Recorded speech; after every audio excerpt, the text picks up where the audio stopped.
Si vous êtes le propriétaire d'un animal de compagnie, vous vous êtes déjà certainement aperçu qu'il pouvait posséder de super pouvoirs. Sa présence, son ronronnement, tout simplement le caresser apaise quasi instantanément. Et en pédagogie ou psychologie, on utilise de plus en plus l'animal pour ses bienfaits thérapeutiques.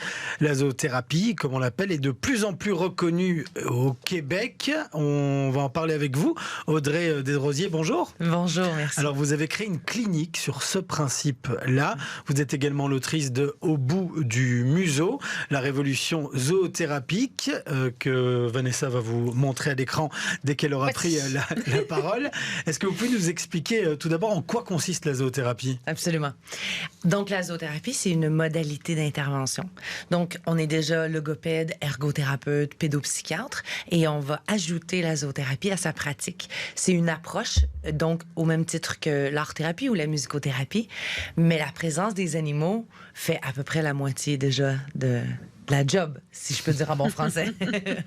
du travail. Donc, voilà. Ce qui est assez rigolo dans l'ouvrage, tout d'abord, c'est que, et ça, moi je ne le savais pas, c'est que la zoothérapie, en fait, ce n'est pas quelque chose de récent, que dès la fin du XVIIIe siècle, en fait, on a déjà eu des recherches sur les bienfaits de l'animal sur l'être humain, en fait. Exactement.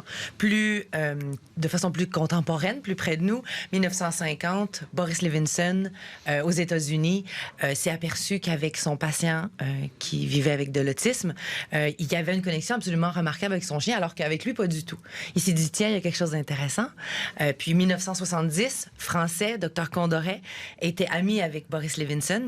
Il s'est dit, tiens, c'est intéressant, je vais appliquer ce même principe-là avec mes enfants qui ont des troubles de langage, retard de développement au niveau du langage. Donc, en 1970, en France, Dr Condoret a sorti des études. Donc, ça fait longtemps. On commence à en entendre parler plus depuis 20 ans au Québec, ici depuis quelques années. Il faut faire une distinction quand même. Ici, il y a certaines choses qui sont appelées médiation animale.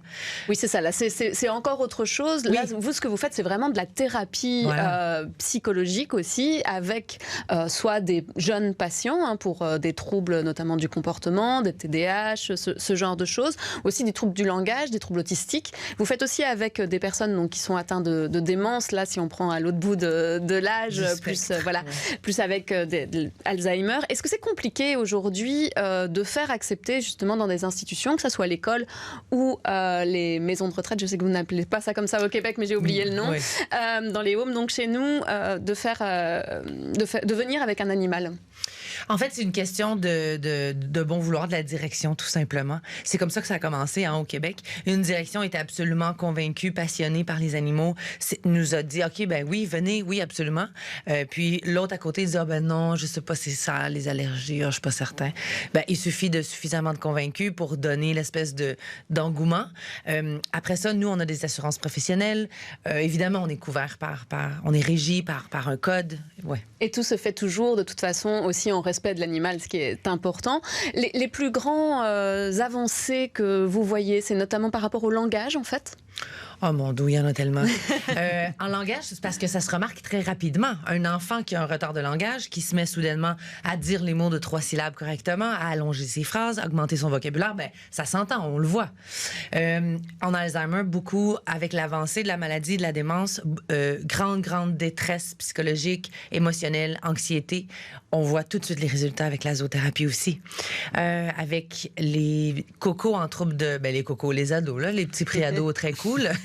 En troubles de comportement, troubles d'attachement, ben on n'en a pas de troubles de comportement en zoothérapie, en fait. Oui, c'est donc, vraiment, on a l'attention en fait absolument. qui est sur l'animal et donc... Et là, ça permet la rétroaction et là, on est capable d'outiller le jeune à faire face, à mieux se gérer émotionnellement. Avec les adultes en dépression, en séparation, victimes de violences conjugales, les migrants de plus en plus, bien sûr.